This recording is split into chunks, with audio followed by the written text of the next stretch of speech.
अच्युतं केशवं कृष्णदामोदरम् अच्युतं केशवं कृष्णदामोदरम्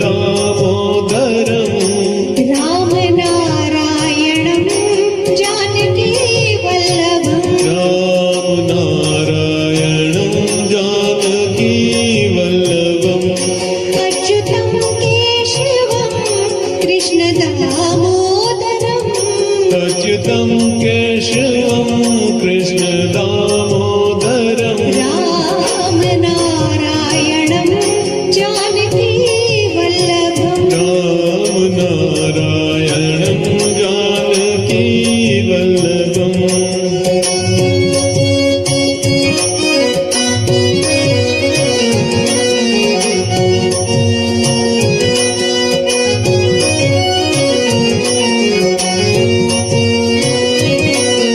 बच्चों की प्यारी प्यारी मम्मियों और प्यारे प्यारे पापास, आज मैं आपको जन्माष्टमी की कहानी सुनाने आई हूँ क्योंकि आज जन्माष्टमी है और हम कृष्ण जी को भी याद कर रहे हैं, हम मंदिर भी जा रहे हैं, उनकी झांकी भी सजा रहे हैं और हम लड्डू गोपाल की प्यारी प्यारी कपड़े खरीद रहे हैं और सजा रहे हैं मंदिरों में, है ना। तो इस बार कोविड की वजह से हम मंदिर नहीं जा सकते, पर हम घर बैठ के दिल्ली वाली नानी की कहानी तो सुन ही सकते हैं।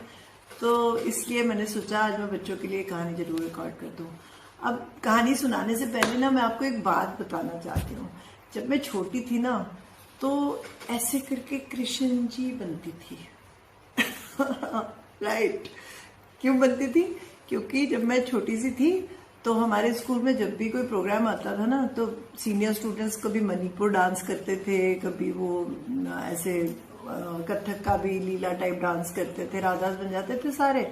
और कृष्ण जी की मूर्ति उनको मिलती नहीं थी तो वो मुझे कपड़े पहना के एक मोर पंख लगा के और ऐसे बोल देते थे खड़े हो जाओ। और मेरे में पेशेंस बड़ा था, मैं बिल्कुल मूर्ति की तरह खड़ी रहती थी 15 मिनट जब तक उनका डांस चलता था। तो मैं बचपन में काफी बार मेरा मजाक भी उड़ाते थे सब कि ये हमारी लॉर्ड कृष्णा है। तो ये तो रही बचपन की बात। अब बिकॉज ऑफ दैट बड़ी क्यूरियोसिटी भी रहती थी मुझे और कृष्ण जी के से कनेक्टेड सारी चीजें मुझे बड़ी अच्छी लगती थी। बांसुरी भी, गाए भी, मैंने बड़े होके गाए भी पानी है दो इसीलिए शायद, और डांसेस भी, म्यूजिक भी, मुझे सारी चीजें बहुत अच्छी लगती हैं, शायद यही कारण होगा। और जन्माष्टमी वाला त्योहार तो मेरा फेवरेट त्योहार है। बचपन में मैं हमेशा झांकियां बनाती थी और जब मैं माँ बनी तो मैं अपने बच्चों के लिए झांकियां बनाती थी। सब मिलके हम लोग झांकियां बनाते थे और बहुत मजा आता था। घर में जरूर झांकी बनाते थे चाहे मंदिर जाना हो या ना जाना हो। तो this is always been a great festival. August has been a festival of blessings for me. Two of my grandchildren have been born in August. Janmashtami के इर्द गिर्द पैदा हुए हैं तो मुझे लगता है ये बड़ा स्पेशल मंथ है और जन्माष्टमी एक बड़ा स्पेशल डे है मेरे लिए। तो जन्माष्टमी जो है कृष्ण जी का, अष्टमी क्यों? कृष्ण जी का जो जन्म हुआ था सावन भादो के कृष्ण पक्ष के 8वें दिन हुआ था, इसलिए इसको जन्म अष्टमी कहते हैं। और एक और बात थी, कृष्ण जी 8वें पुत्र थे देवकी के, इसलिए भी शायद बोलते हो अष्टमी। एनीवे, तो मैं, अब देवकी कौन थी ये नहीं समझ में आ रहा होगा ना आपको। देवकी कौन थी? देवकी कृष्ण जी की मम्मी थी और देवकी के कोख से कृष्ण जी पैदा हुए, विष्णु जी का अवतार थे। और वो क्यों हुए? क्योंकि जो देवकी के जो भाई थे कंस, उनकी वजह से कृष्ण जी को इस दुनिया में आना पड़ा। अब ये जो कंस थे ना, ये राजा थे मथुरा के और इनमें बड़ी शक्ति थी। और जैसे जब शक्ति बहुत ज्यादा आ जाती है ना किसी में भी, जैसे हमने रामायण में देखा था रावण में कितनी शक्ति आ गई थी तो वो राक्षस का रूप ले लिया उसने, ऐसे ही कंस में शक्तियां थी और वो राजा भी था मथुरा का। तो वो बड़ा उसमें ना दैवी शक्ति के बदले राक्षस शक्ति, नेगेटिव एनर्जी बहुत आ गई थी। तो वो किसी को कुछ समझता नहीं था, लोगों पर अन्याय करता था, दुराचार करता था। मतलब सामान किसी का उठा लिया, किसी के घर से लड़कियां उठा ली, किसी को तंग कर दिया, किसी को मरवा दिया, ऐसे काम करता था बिना किसी हिचक के। सारे उससे बहुत डरते थे और इसलिए बहुत ज्यादा अब उदास और बहुत ज्यादा मुसीबत में थे सारे लोग मथुरा के। तो उन्होंने, मेरा ख्याल उन्हीं की प्रार्थना थी जो विष्णु भगवान ने सोचा कि नहीं, मुझे जन्म लेना पड़ेगा और मुझे कंस का खात्मा करना पड़ेगा, क्योंकि ये जो गलत बातें हो रही हैं इनको जब खत्म करना हो तो हमारे शास्त्रों में और हमारी माइथोलॉजी में हमेशा जब बहुत ज्यादा गलत हो रहा होता है तो भगवान खुद उतर आते हैं जमीन पर और अवतार लेके सारे ईवल का और गलत बातों का नाश करते हैं, है ना। जैसे राम जी आए थे, उन्होंने रावण को मारा, ऐसे कृष्ण जी आए थे कंस का खात्मा करने। तो कहानी ऐसे है कि कंस की चचेरी बहन थी देवकी, और देवकी से वो मतलब भाई वो इतना बुरा नहीं था, अच्छा भाई था। तो उसने सोचा कि मैं वो अच्छे काम भी करने की कोशिश करता था, कंस नॉर्मल ह्यूमन बीइंग था वैसे, उसमें बस दिमाग में उसके पावर की वजह से ऐसे फितूर सा चढ़ गया था और खराब हो गया था। तो उसने सोचा मैं देवकी का कन्यादान करता हूँ, मैं उसकी शादी करता हूँ तो मुझे कुछ पुण्य लगेगा। तो उसने उसकी शादी वासुदेव से तय कर दी। वासुदेव एक प्रिंस था नेबरिंग टाउन का, और जब उसकी शादी की विदाई का टाइम आया तो कंस बहुत भावुक हो गया। उसने कहा मैं ना खुद छोड़ के आऊंगा डोली अपनी बहन की वासुदेव के पैलेस में। तो वो खुद पैदल चलता रहा उनकी डोली के साथ, और जब वो जा रहा था पर तो रास्ते में क्या हुआ, रास्ते में एक आकाशवाणी हुई, इंट्यूशन जैसे कहते हैं, तब रेडियोस तो नहीं थे, बट आकाशवाणी आवाज आई उसको बहुत ऊपर से कि कंस, ये जो तेरी बहन है ना, इसका जो 8वां बेटा होगा वो ही तेरा नाश करेगा। अब जब कंस ने ये आकाशवाणी सुन ली तो घबरा गया, ये क्या हो गया, मेरा नाश करने वाला बेटा पैदा करेगी मेरी ही बहन। तो पहला तो सोचो रिएक्शन क्या हुआ होगा उसके मन में। वो तो बदमाश था ही, गुंडा था, दिमाग तो उसका खराब ही था। उसने कहा ले इसमें कौन सी बड़ी बात है, आकाशवाणी होगी, 8वां बच्चा पैदा होएगा तब वो मेरे को मारेगा, मैं इसको ही नहीं छोड़ूंगा, ना होगा बास ना बजेगी बांसुरी, मैं अभी इसको अपनी बहन को ही मार देता हूँ। तो उसने सोचा ला बेटा इसको मार दे, तो इसकी डोली वोली छोड़, इसलिए थोड़ी मैंने शादी कराई कि बच्चा पैदा कर दे और मुझे ही मारने आ जाए वो। तो उसने सोचा मैं मार देता हूँ, और उसने देवकी को उठाया रथ से और बोला नीचे उतरो, मुझे तुम्हें मारना है, मैं नहीं ऐसे होना दूंगा।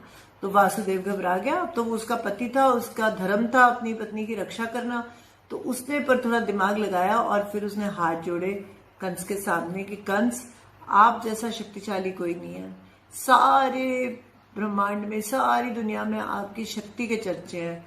सोचो अगर आपके हाथों एक नारी की हत्या हो गई और वो भी आपकी बहन की, तो सारे आपको कायर कहेंगे, और मेरे से ये बर्दाश्त नहीं होगा कि मेरे साले को सब कायर कायर बुलाएं। अभी तो आपको सब बहुत इज्जत देते हैं, आपकी शक्ति का सब सम्मान करते हैं। तो आप, मेरी आपसे प्रार्थना है कि आप इसको छोड़ दो, क्योंकि आकाशवाणी ने ये तो नहीं बोला ना कि देवकी आपको मारेगी। तो देवकी का जब बेटा होगा कोई, तो मैं मेरी तरफ से आपको प्रॉमिस करता हूँ कि जो भी हमारा बच्चा होगा ना, हम आके आपको सौंप देंगे, आप जो मर्जी करना उसके साथ, पर देवकी को आप छोड़ दो। तो कल सोच में पड़ जाता है, बात तो शायद ठीक ही कह रहा है, और बहन को मैंने क्यों मारना है, और लड़की को, हाँ मेरी तो बहुत थू थू हो जाएगी दुनिया में। तो वो कहता है वासुदेव तू सोच ले, गलती मत करना, लेके आना बच्चे को, अगर तूने गलती कर दी तो अनर्थ हो जाएगा। और उसको धमका के वो छोड़ देता है और वापस अपना चला जाता है, और वासुदेव देवकी को लेके अपने महल में चला जाता है। तो ऐसे तो शुरुआत होती है इस कहानी की। अब बच्चा हो जाता है देवकी का, बच्चा लेके वो कंस के पास आ जाता है वासुदेव, पहले बच्चे के साथ ही। आकाशवाणी तो 8वें बच्चे की हुई थी, पर वो उसको लगता है कि कंस को कुछ गलत ना लगे, तो वो बच्चा लेके आ जाता है उनके पास और उनको बोलता है कि आप रख लो। तो कंस कहता है पहले बच्चे का तो कोई बात ही नहीं, 8वां बच्चा चाहिए मुझे, तो तुम इसको क्या करो, तुम ले जाओ। वो कंस थोड़ा अच्छे मूड में होता है, थोड़ा शांत हुआ होता है, तो वो कहता है नहीं इसको मुझे नहीं चाहिए, तुम ले जाओ। अब होता है क्या, नारद मुनि घूम रहे होते हैं आसपास। अब नारद मुनि का अपना ही रोल है हमारी माइथोलॉजी में, वो एक चुगलखोर पंडित, इधर की बात उधर, उधर की बात इधर, महारथी है ना। नारद जय नारायण नारायण करते हुए वो सुन रहे थे। उन्होंने सोचा यार ये तो कंस बड़ा अच्छी अच्छी सी बातें कर रहा है, अगर ये इतनी अच्छी अच्छी सी बातें करने लगा ऊपर ऊपर से भी, तो इसको मारेंगे कैसे, कैसे होगा। तो उन्होंने कंस को बोला कि कंस, उन्होंने आवाज दी कि तुम्हें कैसे पता कि उधर से 8वां या इधर से 8वां, कौन सा बच्चा 8वां होगा, है ना। तो क्या मतलब था 8वें बच्चे का। तो बात तो सारी ये है कि देवकी का बच्चा तुम्हें मारेगा, तो तुम इस बात के लिए आगाह हो जाओ। ऐसे वो बोल के नारायण नारायण करके चल दिए। अब कंस के मन में आ गया डाउट कि ये पता नहीं क्या बात है। ये भी बात है कि भाई 8वां तो बोला था, पर नीचे से इधर से 8वां, उधर से 8वां, क्या 8वां समझ में नहीं आ रहा। तो उसने क्या किया, देवकी और वासुदेव को बुलाया और अपने तहखाने में उनको लॉक कर दिया, जेल में बंद कर दिया कि जो भी मेरा होगा मेरे सामने ही होगा और जो भी बच्चा होगा मैं उसका खात्मा करता जाऊंगा। तो मेरी जिंदगी सेफ है, मैं तो भैया सेट हूँ। जब वो दोनों ही मेरे पास रहेंगे तो क्या कर लेंगे। ऐसे करके उसने उनको नीचे रख लिया अपने पैलेस के एक जेल में। अब देवकी और वासुदेव तो जेल में थे, करते क्या, वहीं खाना पीना मिल जाता था, वहीं रहते थे, वहीं सब सोते थे, वहीं जागते थे। अब जो भी उनका बच्चा होता था ये कंस उसको मरवा देता था।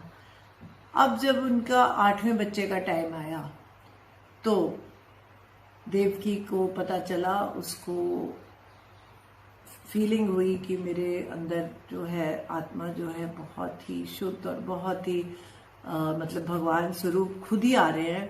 तो उसको पता लग गया कि अब विष्णु जी आने वाले हैं मेरे पास। और उसने वासुदेव को बताया, और जब वो ये बातें कर ही रहे थे तो उनके सामने वासुदेव खुद प्रकट हो गए और खुद आ गए सामने कृष्ण जी। और उन्होंने उन्हें बोला कि देखो मुझे तो आपको बचाना ही है, क्योंकि मैंने कंस का वध करना है। तो आप एक काम करना, जैसे ही मेरा जन्म हो आप मुझे यहाँ से ले जाना और नंदू के घर एक बच्चा पैदा होगा, मुझे वहां छोड़ाना और उसकी बिटिया को यहाँ ले आना। तो ये काम आप कर देना। तो मेरी जान आपको बचानी है, क्योंकि अगर मेरी जान नहीं बचाओगे तो मैं कंस का खात्मा कैसे करूंगा और इस दुनिया से नेगेटिव एनर्जी या डेविलिश फोर्सेस या राक्षस गण कैसे खत्म होंगे। तो आपको मेरी ये मदद करनी है। तो वासुदेव और देवकी हैरान रह गए कि ये कैसा हमें मैसेज मिला, पर वो समझ गए। अब क्या होता है, कृष्ण जी पैदा हो जाते हैं आधी रात को 12 बजे। कृष्ण जी दुनिया में आ जाते हैं, रात को भी इसीलिए आते हैं ताकि किसी को कानों कान खबर ना हो, बाकी सारे सो रहे हों, तो वो रात को पैदा होते हैं। अब जब वो पैदा होते हैं तो फटाफट वासुदेव उन्हें एक टोकरी में डालते हैं, और टोकरी में डालते हैं तो जैसे ही वो डालते हैं उनके ना वासुदेव के पाँव में बेड़ियां ऐसे लगाई हुई थी उसने, कंस ने। बेड़ियां होती हैं जैसे वो कफ्स चेन से बांध के, ताकि वो थोड़ा थोड़ा तो चल सके पर भाग के कहीं ना जा सके। वो कटक करके अपने आप ही टूट गई। देवकी को भी बांधा हुआ था, वो भी टूट गई। खैर देवकी तो कहीं नहीं गई, पर वासुदेव ने टोकरी उठाई और वो जेल से बाहर निकला। जैसे वो जेल से बाहर निकलने लगा तो क्या हुआ, ताला कटक करके टूट गया, ताला खुल गया। दैवी शक्ति थी ना, भगवान खुद कर रहे थे सब कुछ। ताला टूट गया। ताला टूट के जब वो बाहर आया तो जो दरबान थे वो गहरी नींद में सो गए, करते करते सो रहे जी, क्योंकि उनको तो रोकना नहीं था, भगवान ने तो निकलना था वहां से। तो वो सोते रह गए। वासुदेव टोकरी उठा के अपना चल दिया वहां से। अब क्या हुआ, जब बाहर निकला तो तेज बारिश आने लगी, और जाना कहाँ था, नर्मदा नदी के बीच में से निकल के नंदू के गांव पहुंचना था उनको। अब वो परेशान हो गया कि इतनी तेज बारिश। जैसे ही उसने सोचा तेज बारिश, नदी में से एक सांप निकल के आया, 10 फन वाला, विष्णु जी का सर्पनाग। उसने क्या किया, ऐसे टोकरी के ऊपर छाता बना लिया। क्यों, क्योंकि उसके तो अपने विष्णु जी थे, उसके अंदर कृष्ण जी थे, उसका तो धर्म था उनको बचाना। उनके ऊपर उसने छाता बना लिया, और जैसे जैसे वासुदेव चलता गया और नीचे टोकरी थी और वो शेषनाग साथ साथ साथ साथ साथ साथ उसके ऐसे ऐसे चलता गया, बिल्कुल भी पानी आने नहीं दिया बच्चे के ऊपर। और ऐसे वो आराम से नंदू के घर पहुंच गए। अब जब नंदू के घर वो पहुंचते हैं तो क्या करते हैं, फटाफट एक्सचेंज करते हैं। वहां एक छोटी सी बेबी पैदा हुई होती है, उसको रखते हैं टोकरी में, कृष्ण जी को छोड़ते हैं वहां, और किसी से कुछ कहते नहीं, अपना चुपचाप वापस निकल आते हैं। नंदू उनका बेस्ट फ्रेंड था बचपन का, वासुदेव का, उसको वो बोल देते हैं, उसको पता ही चल जाता है जैसे भी कि ये मुझे काम करना है। तो वो कृष्ण जी को नंदू और यशोदा मैया बाद में पालते हैं, और उनकी जो बिटिया है उसको वो वापस ले आता है पैलेस में। अब जब पैलेस में वो बिटिया भी देव्य होती है ना, देवी की शक्ति होती है वो, जैसे कृष्ण जी विष्णु भगवान है तो वो दुर्गा माता थी। तो वो जब वापस ले आते हैं तो कंस को पता चलता है कि बच्चा पैदा हुआ है, तो वो सुबह आता है तो देखता है अरे ये तो लड़की है, पर वो कहता मैं लड़की को भी नहीं छोड़ूंगा, क्या पता क्या हो। तो वो उसको उठाता है, माता को, माता की शक्ति को, छोटी सी कन्या बन के आई होती है, और उसको घुमा के मारता है छत पे मारने के लिए।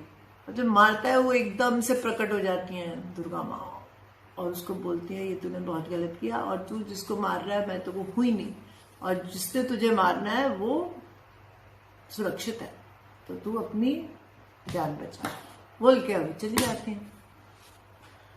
अब कंस के लिए मुसीबत आने वाली है, ये कंस को पता चल जाता है। तो इस तरह से कृष्ण जी बचते हैं, पैदा होते हैं और नंदू के घर पहुंच जाते हैं जहां यशोदा मैया उन्हें पालती है, और फिर वो बड़े होके कंस का जो ये राक्षस वाला राज है वो खत्म करवाते हैं। तो ये तो है जन्म की कहानी, कैसे वो पैदा हुए, कैसे उनके पेरेंट्स को लॉक किया और वो क्यों पैदा हुए। तो ये कहानी आपको बच्चों कैसी लगी? अगर अच्छी लगी हो तो मुझे जरूर लिखना और शेयर भी करना बाकी बच्चों के साथ, और कमेंट सेक्शन में मुझे कमेंट्स दो। और अगर दिल्ली वाली नानी को अभी तक सब्सक्राइब नहीं किया तो सब्सक्राइब कर लो, क्योंकि मैं बहुत सारी अच्छी अच्छी कहानियां आपको सुनाने वाली हूँ, और कृष्ण जी की भी और सुनाऊंगी, गांधी जी की भी और सुनाऊंगी, और शायद गीता का भी मैं पार्ट बड़ी जल्दी सुनाने वाली हूँ सबको, बच्चों को बच्चों की तरह प्यार से, ठीक है, बिकॉज दिल्ली वाली नानी लव्स यू।